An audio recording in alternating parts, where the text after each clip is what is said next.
Subscribe करें और देखें एक दिल दहला देने वाली हॉरर स्टोरी। बिना घबराए बेल आइकन प्रेस करना ना भूलें। ये कहानी एक पिज्जा डिलीवरी बॉय के साथ हुई एक सच्ची घटना पर आधारित है। ये घटना जॉन के साथ तब हुई जब वह अपने कॉलेज के दिनों में एक छोटी सी पिज्जा शॉप में पार्ट टाइम जॉब करता था। एक रात करीब 1 बजे जब जॉन अपनी शिफ्ट खत्म करके घर के लिए निकलने ही वाला था, तब अचानक ही पिज्जा शॉप का फोन बजा। जॉन ने फोन उठाया था तो कोई आदमी बहुत ही सेमी आवाज में ऑर्डर दे रहा था। पहले तो जॉन ने ऑर्डर लेने से मना करने का सोचा, क्योंकि पिज्जा शॉप का क्लोजिंग टाइम ऑलरेडी हो चुका था। आप पिज्जा ऑर्डर कीजिए। तो जॉन ने ऑर्डर ले लिया है।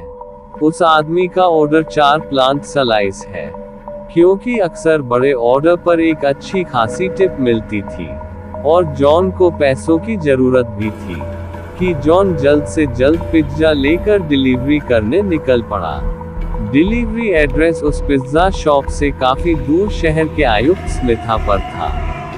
कुछ देर में रात हो चुकी थी और रास्ता भी काफी सुनसान था और सड़क कच्ची थी। उसके दोनों तरफ वहां बहुत सारे जंगली पेड़ पौधे थे।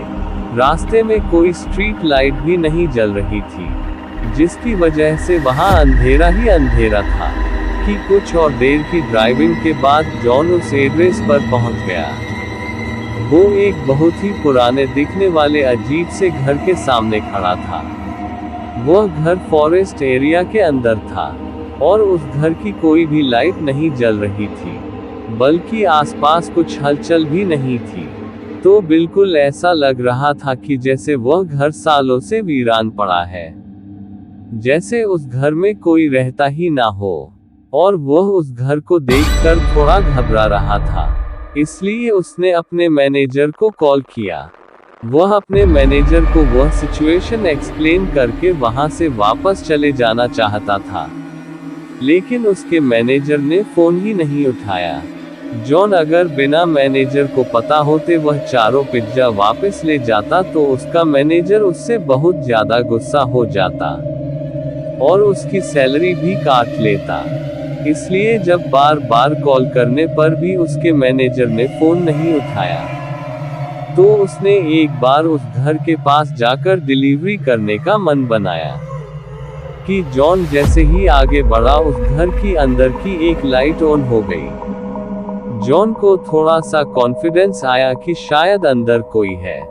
उसने डोर बेल बजाए और जोर से कहा, पिज्जा डिलीवरी। मगर कुछ देर तक किसी ने दरवाजा नहीं खोला। जॉन ने फिर से बेल बजाई तो उसे अंदर से किसी के कदमों की आवाज आई, लेकिन फिर से किसी ने दरवाजा नहीं खोला। कि जॉन वापस जाने ही वाला था कि अचानक से उधर दरवाजा अपने आप खुल गया। तो जॉन थोड़ा घबराया हुआ अंदर घुसा। हॉल में एक डिम लाइट जल रही थी और वहां कोई भी नहीं था। जॉन ने आवाज लगाई, हेलो हेलो, कोई है? आप प्लीज अपना पिज्जा ले लीजिए।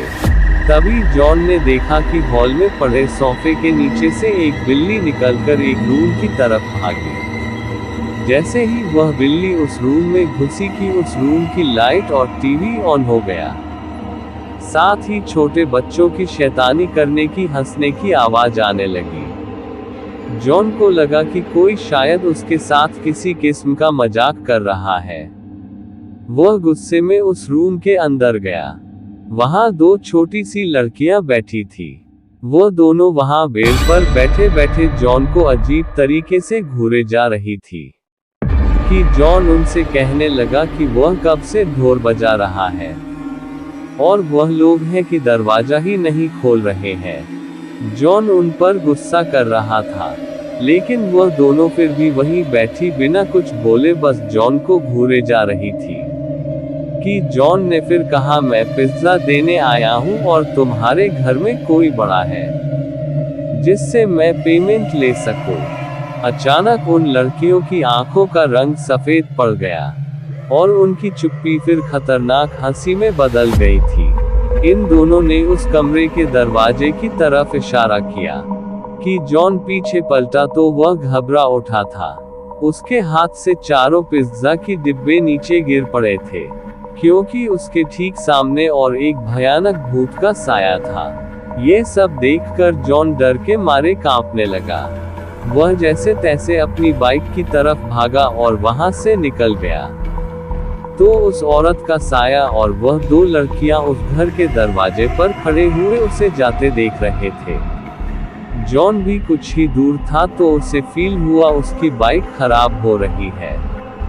तो एकदम से बाइक के घटने की आवाज आने लगी और बाइक बंद पड़ गई थी। उसकी बाइक का टायर पंक्चर हो गया था।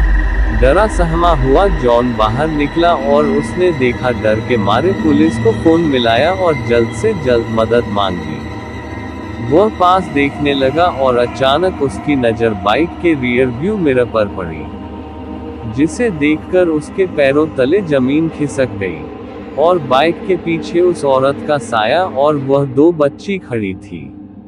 वह तीनों धीरे धीरे जॉन की तरफ जा रहे थे। इस दौरान वह बाइक वहीं छोड़कर जंगल की तरफ दौड़ने लगा। दौड़ते दौड़ते वह बहुत थक गया और एक बड़े से पेड़ के पीछे जाकर छुप गया। वह अपनी जान के लिए दुआएं मांगने लगा। कुछ ही देर में उससे दूर से पुलिस सायरन की आवाज आई और उसने अपनी बची हुई हिम्मत लगाकर अपनी बाइक के पास वापस दौड़ना शुरू कर दिया। वह वापस अपनी बाइक तक पहुंचा तो उसने देखा कि पुलिस उसकी बाइक इन्वेस्टिगेशन कर रही थी। उसने पुलिस को सब कुछ बताया और उन्हें उस घर तक ले गया कि पुलिस उस घर के अंदर जाकर जांच पड़ताल की, लेकिन उन्हें एक जंगली बिल्ली के अलावा उस घर में कोई नहीं मिला। अगली सुबह जॉन को ये पता चला कि वह घर पिछले 2-3 सालों से खाली पड़ा है और 3 साल पहले उस घर में एक औरत और उसकी 2 छोटी बेटियां रहती थी, जिनका एक रोज अचानक मर्डर हो गया था। ये जानकर जॉन के होश उड़ गए। उसे समझ आ गया कि उस दिन जिन लोगों को वे देखा था वह वही औरत और उसकी छोटी बच्चियों की आत्मा ही थी, जो शायद आज भी उस घर में कैद है। मगर उससे कभी यह समझ नहीं आया कि वह खून आखिर किसने किया था। इस हादसे के बाद जॉन ने पिज्जा डिलीवरी की नौकरी छोड़ दी, लेकिन वह जब भी वहां आता तो याद करता है तो बुरी तरह काम पड़ता है। तो कैसी लगी आपको आज की कहानी? Please like, share and subscribe. Thank you.